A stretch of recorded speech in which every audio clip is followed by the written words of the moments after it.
Good morning. I'd like to further extend the welcome on this Juneteenth today when we celebrate the freedom of those African American men and women in Texas who on this date in 1865 finally learned that they had legally been freed 2.5 years earlier by the Emancipation Proclamation.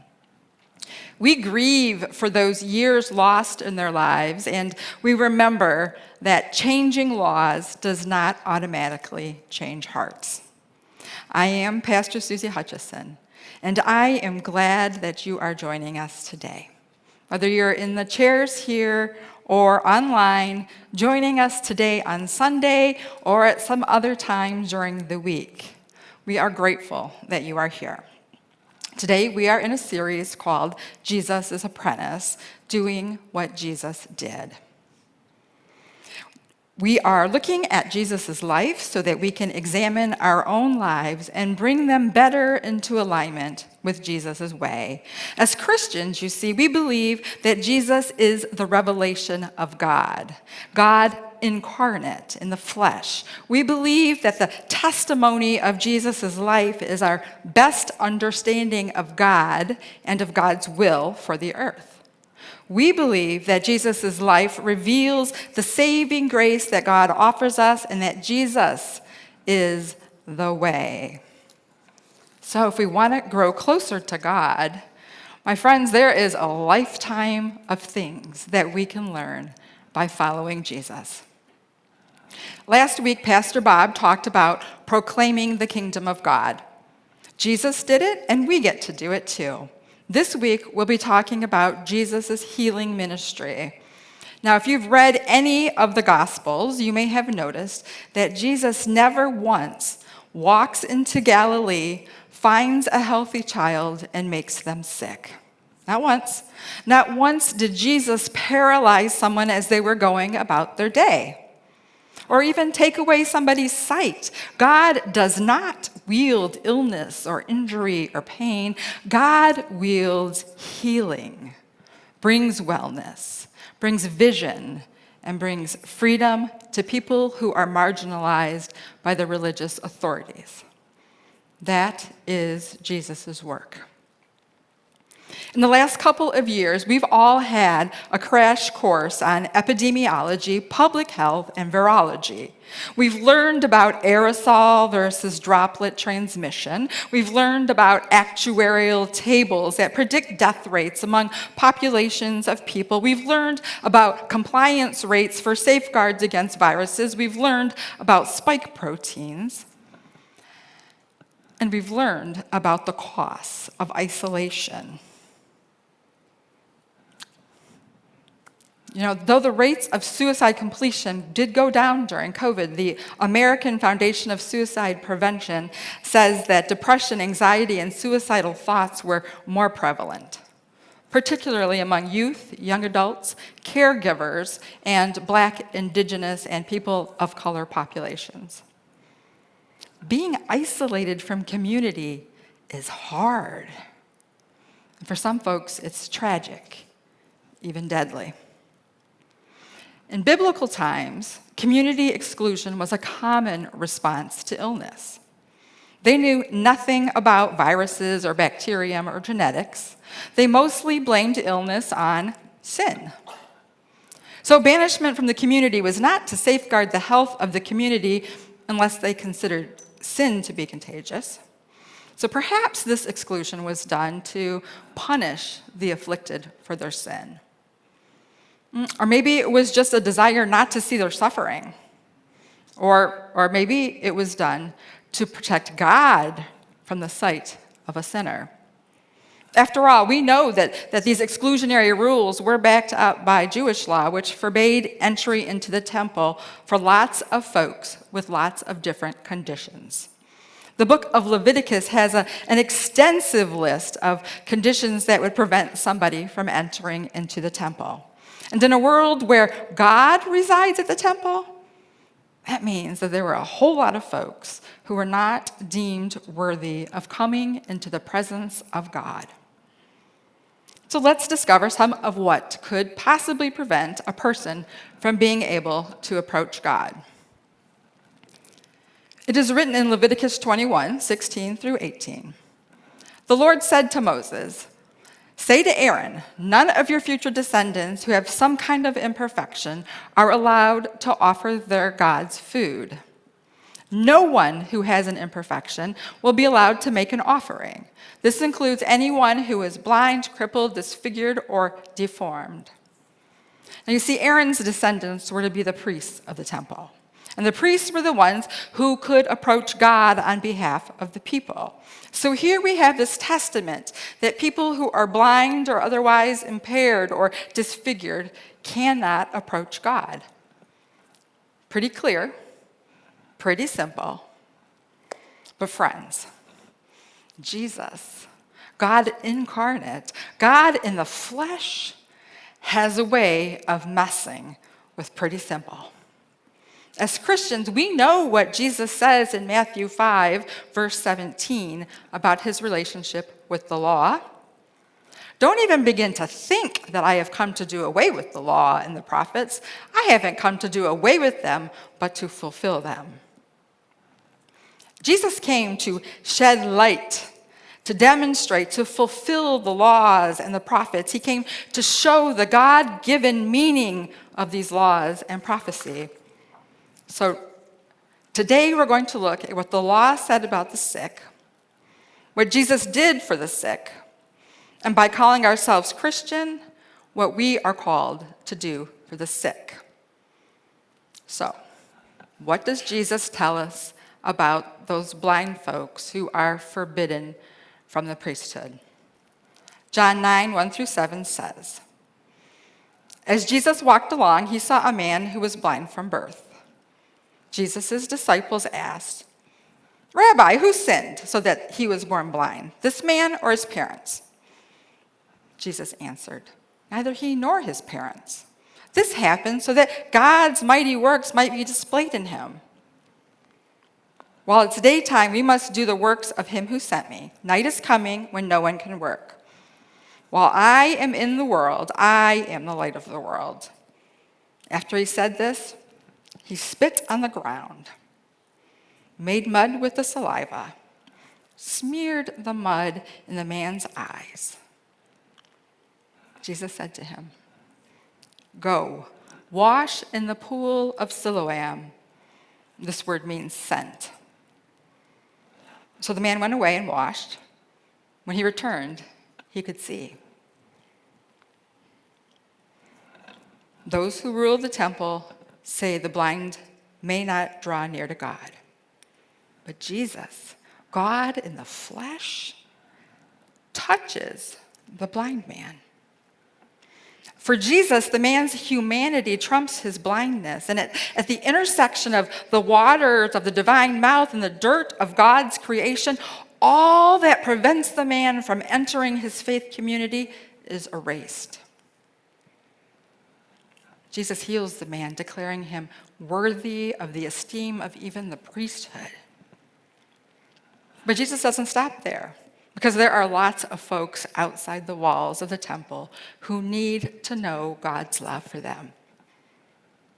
In biblical times, ancient Hebrews upheld laws of niddah, in which menstruating women went into seclusion and had to be separated from the rest of society until they had experienced 7 clean days following. The keepers of the temple law upheld that by preventing women from participating in temple life for the duration of their seclusion, no matter how long that time may be. It says in Leviticus 15:25, "The duration of her unclean discharge will be like the period of her menstruation. She will be unclean." Sounds simple, right? But we know what Jesus does with simple. And so what is Jesus? The incarnation of God, the fulfillment of the law. What does he show us? Let's go to Luke 8, 42b through 48. As Jesus moved forward, he faced smothering crowds. A woman was there who had been bleeding for 12 years. She had spent her entire livelihood on doctors, but no one could heal her. She came up behind him and touched the hem of his clothes, and at once her bleeding stopped.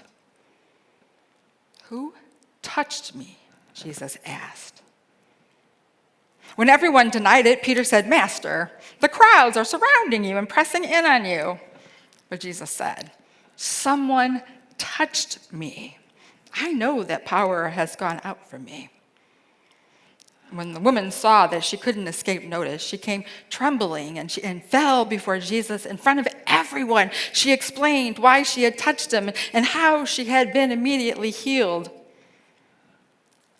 "Daughter, your faith has healed you," Jesus said. "Go in peace." Jesus does not have a force field around himself that prevents the unclean from approaching. He has not set his disciples out to guard his God self from the touch of the unclean. Jesus allows himself to be available to this woman.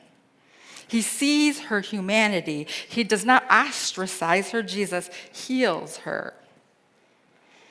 Or maybe in an even more interesting take, he tells her that her own faith, strong enough to cross those societal boundaries and norms, that's what has healed her.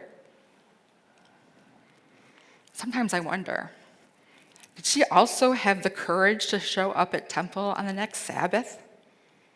Would she be bold enough to present herself to all those people who had rejected her for 12 long years? I don't know the answer to that question, but I know that Jesus knocked down the barrier that the temple had constructed.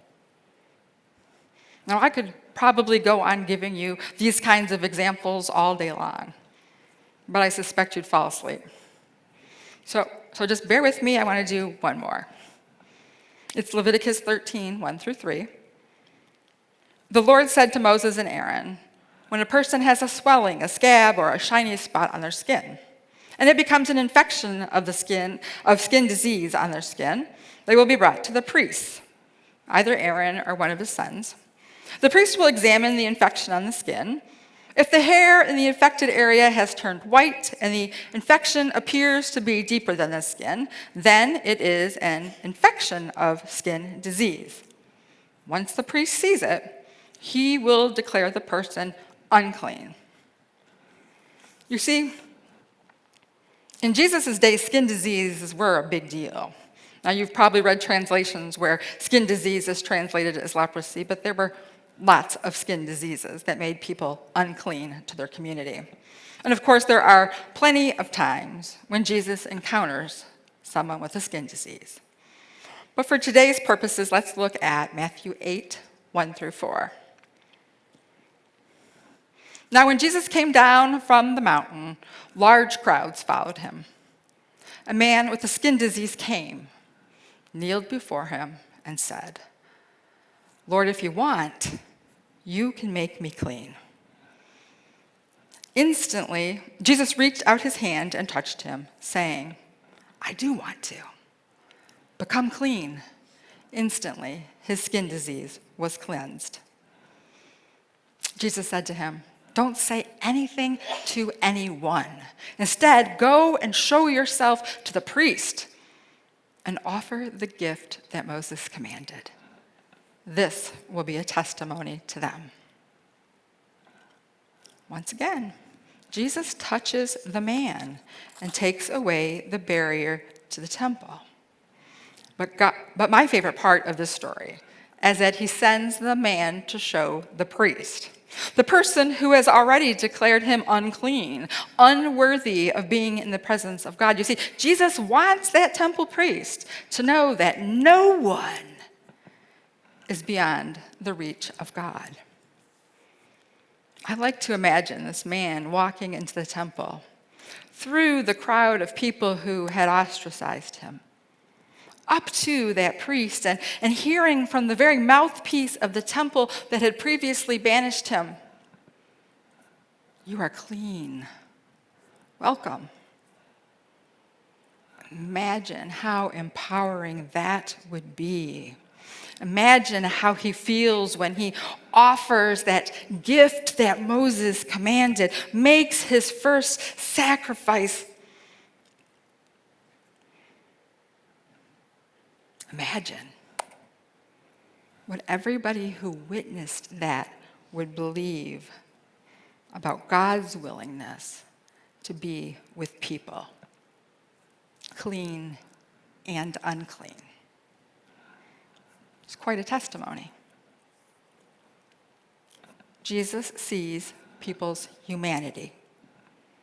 Jesus knows that a person's identity is the image of God that is within them. Not the blindness, not the bleeding, not the skin disease, the image of God.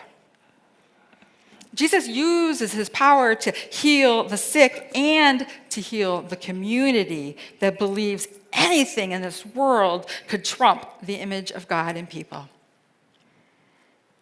And if you are a Jesus apprentice, you are in the business of healing too. You see, healing is not merely curing. Curing addresses disease. That's the work of doctors and medical professionals and amazing bodies. But healing, on the other hand, addresses the whole person. It is restoration of the God image. It is making a place at the table for those whom God has touched. So how do we, as Christ followers, become healers? First, we have faith. Faith that Jesus wants healing for all people, just as he told the man with the skin disease. And a deep faith that Jesus did, does, and will enter into brokenness and restore us. Second, to be a healer, we need to have the boldness of the hemorrhaging woman. Bold enough to reach out to God even though the world may have declared us unworthy.